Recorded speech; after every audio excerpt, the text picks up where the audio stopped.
Don't be a hero because not every situation is yours to solve. Some situation is for people to figure it all out.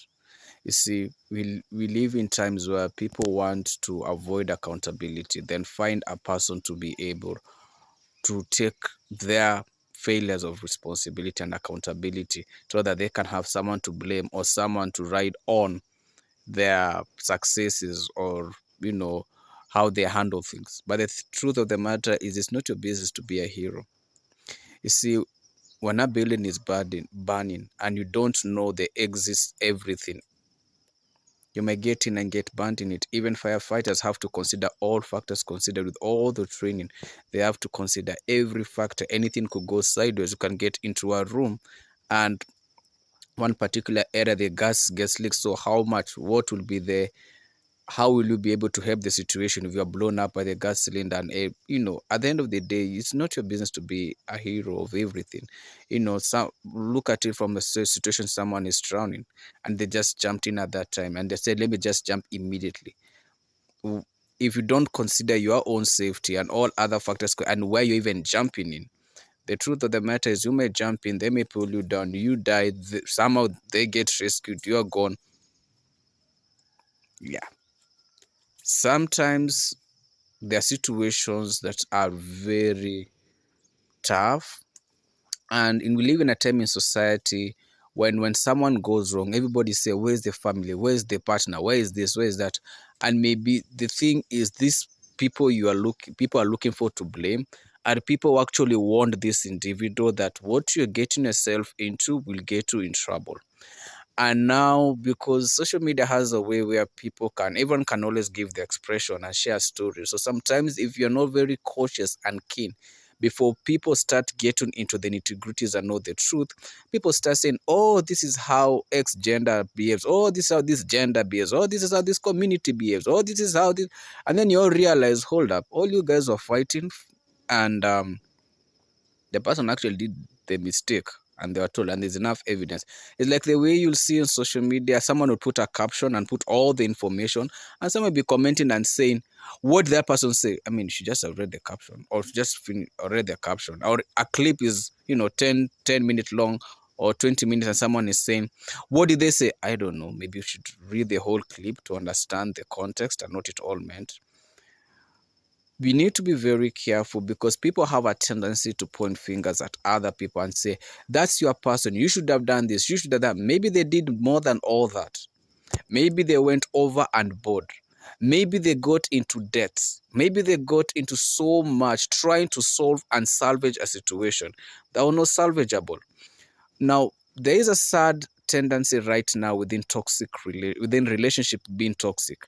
There is a tendency of scarcity. It's like a mindset that has been created of scarcity. No, there are fewer men. Oh, there are fewer women who will understand. Yada yada yada. So eventually, people have a tendency now to embrace toxicity. And despite all the warning signs and everything, and you see some get to the extreme where they really go violent on each other, like super, super violent, like violent. And it's police case kind of violent. And so you come in and they call you and you're there to solve this situation. And you can see literally there's physical bruises, like seriously, this is bad. And you go and tell someone, hey, this is unhealthy, and you try to explain. And yes, there are trauma boards and other things that sadly can hold someone in a place, and you try your very best. And then weeks later or a month later, now you're the enemy.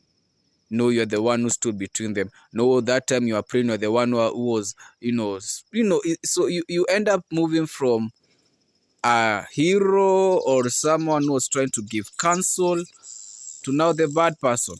Let's look at nowadays. If you see someone with the new trends, with the new movements that we have of strong and independent, and you go with good intent to assist someone. Let's say they have a flat tire. You're good with good intent to just assist. Hey, can I help you? Nowadays, if you don't even have a camera to support you, you're in big trouble because they'll say, someone will tell you, hey, you think I can't do this ABCD? So sometimes you go like, you know what? No, my problem. Just You pass, you see a police car, say, hey, there's something happening on that end, you might want to. Or sometimes you can find, it could be within where you are, there's violence, either whether it's a shooter or there's some type of violence in a particular home. Before you run your legs and go there and be the hero of the day, it's better to just have the right people to be there. Even if it's within a community and your police station is like miles away, it's better to communicate to the other people and find a way to resolve it, because you might go straight into crossfire. And many people sadly have lost their lives trying to save maybe a neighbor or someone close to them, only for them not to realize that the people they're trying to save end up attacking them. And in a situation where it's a domestic violence kind of a situation, you get shot or whatever happens and you're gone, and that case, maybe that person goes to jail and the case doesn't have much weight, and then they're released and they're back. Now your spouse and your children are left without a parent. We need to be very careful to know when should we or when should we not be able. It doesn't mean you're mean. It means you're considering all other factors before you jump into that ship. Because what's the essence of getting into a place where it's dangerous and you end up being the one being endangered, when you could just have found another way around it, or find people who are better placed or better suited to handle that? Just give the right information, unless someone who's better placed, or if you have other people together whom you can be able to salvage that situation. How many times do you help someone from scratch? They had nothing. Everyone neglected them, and you do the best you can. You give the best of you. Only for this person, once they make it, they make you enemy number one. They malign your name. They trash your name. They do all these things, and everybody is jumping to that ship. Yeah, this person's like this, this person's like that. And then a year or 2 years down the line, people start realizing, maybe you are wrong about that person. Maybe he was innocent or she was innocent. But by that time, they are trying to reconsider. The damage is done. Now they're putting their heads down because they know the damage they did. And again, that's where we are even with this social media, because you'll hear someone give a particular story, and nowadays people do a lot of, you name a particular person without putting all consideration that legally it could backfire on you. So you just say because you think, hey, nothing will happen to me, but forgetting there's things called defamation and others that can be used against you. So anyway, you give information about a particular person or individual or a community or race or gender, yada yada yada, without putting all factors considered of how what your words and what things you say can have a negative impact on the same people. And then something bad does come to happen. Who do you think will be blamed? We'll go back to the source who started all this, and don't say, my viewers, my followers, you used your platform. You released that information. You had an option of just minding your own business. But now, when you're looking for someone who's the fall person, you are the fall person. So it's always important to be very careful in trying to, even some of the most sensitive areas within the things we watch on social media and podcasts and all that stuff. Sometimes it's good to comment, but sometimes it's good to hold back, because sometimes you need to understand what is this type of information and how could it go sideways quickly. And your innocent comment could be a screenshot that could be used against you, and then you get into other legal issues and you're thinking, how did my life turn upside down? Yeah, it can. People out here have ill intentions and they look so well presented. We live in a time and in a world whereby everything is very fake. Relationships sadly are on higher. The cars you see are on high. The houses you see are on high. Even some of the children, you are like, this is like a family. The kid is from maybe a brother who maybe resembles their child, So everything is on high. You need to be very careful and cautious. Don't be a hero of everything, whether it's family, whether it's friends, whether it's work. Ask yourself, have you considered your own safety first? It doesn't mean you're selfish. It just means you are considering yourself. Self-care. You need to be to take care of yourself before you jump into something and end up in a situation you could have really avoided. Go before God. Ask him, do I not? Listen to what he tells you. Then you will know if that's your battle. Joshua fought a battle that wasn't his battle originally. Some wars are not yours to fight. Some are left to be left as they are. It doesn't mean you're mean.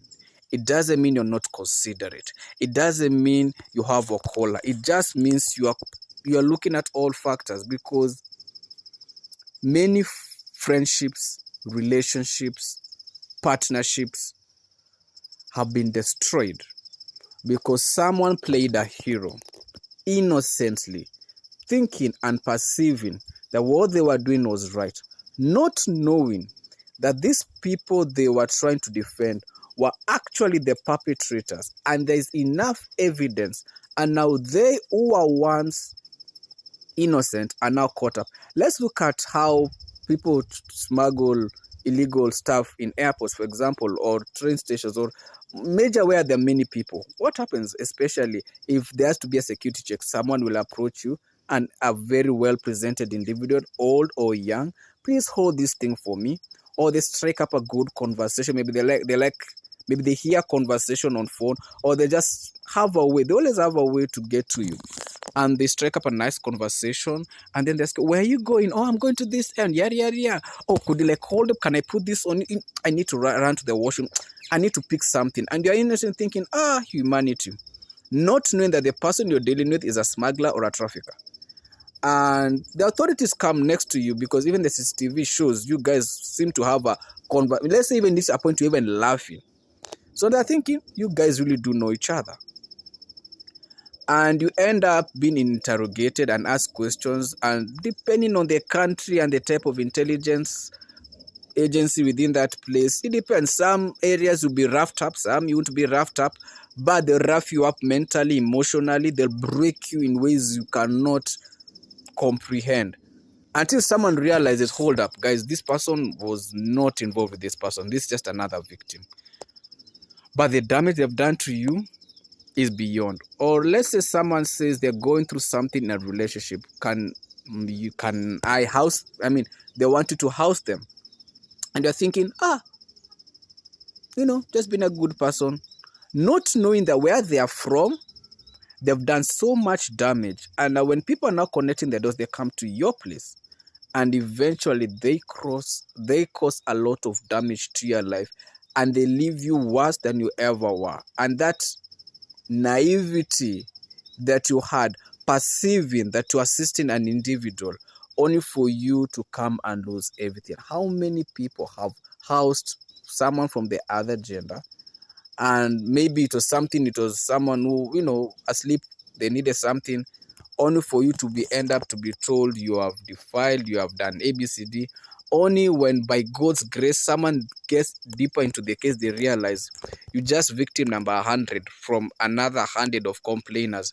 And some sad times these people who do these activities, because the law can have a way people can maneuver around the law, and if they get a good defense lawyer, they end up getting low sentences or even none.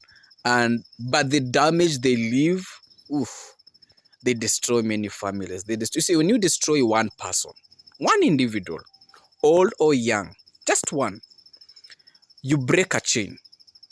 If they had family members, if they had partners, if they were with part of a community, this one person you destroy with your words, with your action, whatever you do to them, any person you hurt, whatever you do to them, you literally destroy a whole chain.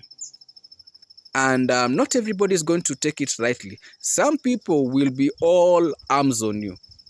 Some people benefited from that toxin. For example, if you're dealing with someone who has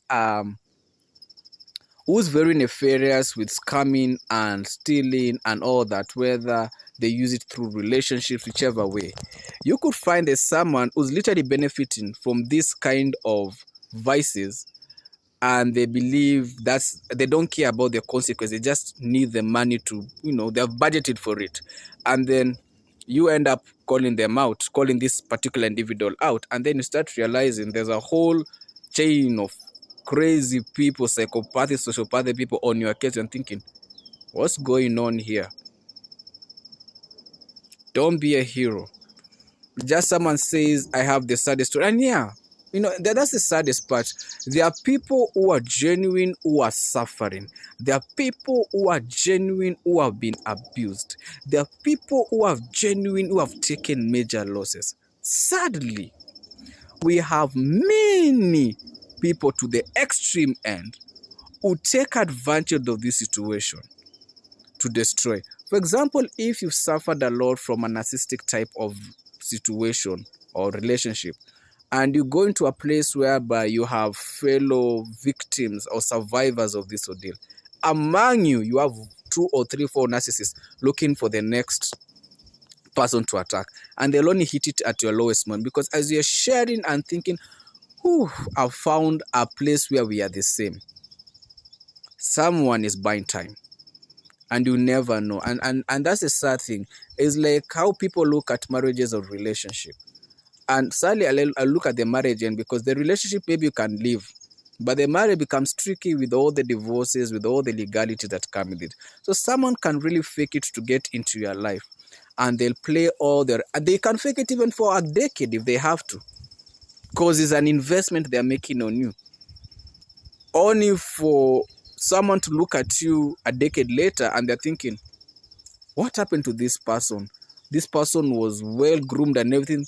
They look so badly off. But when you look at the person doing it to them, they look so well. You see, the sad thing is when an abused person shows you an abuser. When you look at these abusers, 3/4 of their time, they are people well loved by their community, well loved by their family. People embrace, people who people look up to. It becomes very tough for an abused person to really fight off this case. Sometimes it's even better for them to just change their whole environment. So if it's wherever they live, that estate they have, even if they have to change counties or states, they'll have to do it for the sake of them and change everything, change their contact list, change so much so that they can start a new chapter. Sometimes, sadly, that's the only play, because some of these abusers are super smart. They've mastered this game so well. And some of them have folks, parents or relatives or siblings who invest in this negativity. And next thing you know, a very innocent individual is caught up. And this goes both ways, male or female. For the female is more common. For the male, it could be you have no idea. You see this mother-in-law to be or father-in-law, they're good and everything. And they're thinking, for once, there's a good family. What you don't know is there's a game being played. How many people have ended up thinking, coming to realize that the person they ended up marrying actually had a kid, and the kid is actually older, but the kids kept this child all along. And you never knew it. And then 15 years or 20 years, the kid comes back and say, hi, mom, and I'm thinking, I saw this child once and I was told there was some. And they say, oh, yeah, you're the father. Oh, yeah, whatever, man, that's my mom. And they're thinking, It happens a lot. People hide a lot. And only the God's grace and mercies can guide us. And in discernment can we be able to figure this out. But because by our strength, we can't figure it out. You can never tell how wicked person. Who could have thought that King David, with all the wives he had, that he would decide to take out the life of Uriah, who only had one wife? No one would have contemplated that to happen, but it happened. So we really never know people. And with the pressures of life right now, governments, pressing hard on citizens, family pressure, societal pressure on every corner. People are at their breaking points. And because people are at their breaking points, their coping mechanisms are very different. Some have healthy, others unhealthy coping mechanisms. And then there are triggers. And you never know someone's trigger. You never know when too far is too far. And someone who has reached their limit of trigger will be calm and composed when they attack. They won't attack you when they expect you at the peak. They'll be very calm and they'll be very composed. But when they attack, that person will have no place to run. So it's not your business to be a hero, because even heroes are hated. It's not your business to be a hero. Do what you can to the best that you can, but know your limits. at all times. Know your limits. How far is too far? Some people, you can remove them from a hole and they'll get into a bigger hole. Some people, you can remove them from one prison thinking they are going to change, and they commit more crimes and end up locked for life. There, whether it's your family member, whether it's your partner, whether it's your child, let everyone learn. How do kids learn? For example, if a child wants to crawl, so they start with their crawling, and then they see everyone is walking, and then they start 1, 2 step, fall down. If every time you're running to hold them, they'll start thinking maybe this is how it's supposed to be, but is that supposed to be? Let's say in the washroom, and then this other end. So are you going to be, you won't finish and then run? It makes no logical sense. You have to let them fall and learn. You just make sure that wherever this falling area is a place that you've put a few, some pillows or something just for their safety. But you have to let them fall, and sometimes kids will even throw things you are putting away as their safety, because sometimes they're thinking, this fall, not so bad after all, is it? You have to let people go through their processes. You can only help to the best that you can. Know your place, know your limits. Don't be a hero, because even when you are a hero and you let's say you always arrive on time, but this moment you don't arrive on time, the people you are saving will start complaining. Gideon in scripture fought for the people, but when his children were taken out by the same people, nobody remembered the efforts Gideon did to fight for them. That's the world we live in. You are only as valuable as up to the time that you're valuable. And then people show their true colors. When you are going through your lowest moments, there are people who are busy investing, putting their fingers crossed for you to fall.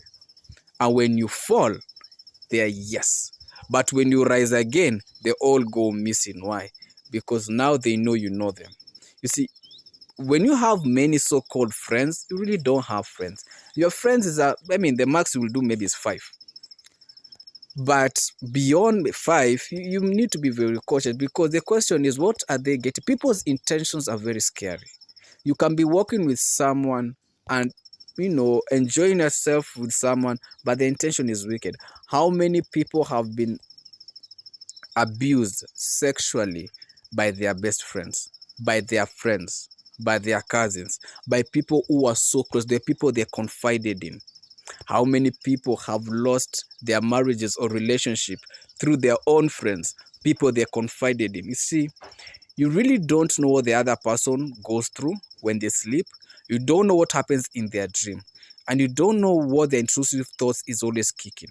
And because you don't know that, you need to be very careful and to discern and to pray. Because you don't know the heart of anyone. Not your child, not your partner, not your parents, nobody. Only the grace and mercies of God are we in this world maneuvering and surviving because of His grace. But the heart and the intention of anyone around you is something you don't know. Only the one who created them knows. And that's why it's always important to make sure you're closer to God, because at the end of the day, you don't know someone's intention. Not everyone is getting married because they want to have a partner. Some have found a ticket to a divorce, or someone has found a ticket to take a life insurance policy against a person, or someone has found a ticket to transfer their terminal disease, to the other person. And they will do it with a smile and so much love and so much we are together. But they'll watch you crash and burn. And with a smile, they say, you should have known. You see, when you go to scripture, we look at the old prophet and the new prophet. The old prophet knew that the new prophet was given clear instructions by God. But the old prophet decided to deceive the new prophet. And after the new prophet was mauled by the lion, the old prophet uttered and said he should have listened to God. Mind you, the new prophet maybe looked at the old prophet, maybe by age or by stature, and thought, maybe this person is giving me good direction. But look at the words of the old prophet. He was blaming the new prophet for the mistakes that the old prophet, had used to deceive the new prophet. That is mankind for you. you should be very careful and very cautious. Just because you are together saying, together we are doing this together. Some of these people you are together with, they're the intelligence community. Some of these people you're together with, they're the people who rat you out in a blink of an eye. Only the grace and mercies of God is keeping us alive. As much as some and many will say, I don't believe in a God, that's okay. But the truth of the matter is, you don't know people. The closer they are, the dangerous they are. Some say, bring your own enemies closer. Until you get sick or ill, then you regret that. Why reason you put them closer to you? Some people just need to be where they are, far away. Not every door needs to be open. Some need to be shut. Just because you've forgiven someone doesn't mean you let them in. I forgive you for my peace and sanity, but not to let you in and come and destroy me. Stick to where you are. I stick to where I am. Salute from wherever you are. Be very careful and be very cautious. Don't be a hero, because it comes at a price, and you'll pay the price alone. God help us all, and may we discern the time and times and seasons we are living in by His grace. God help us all.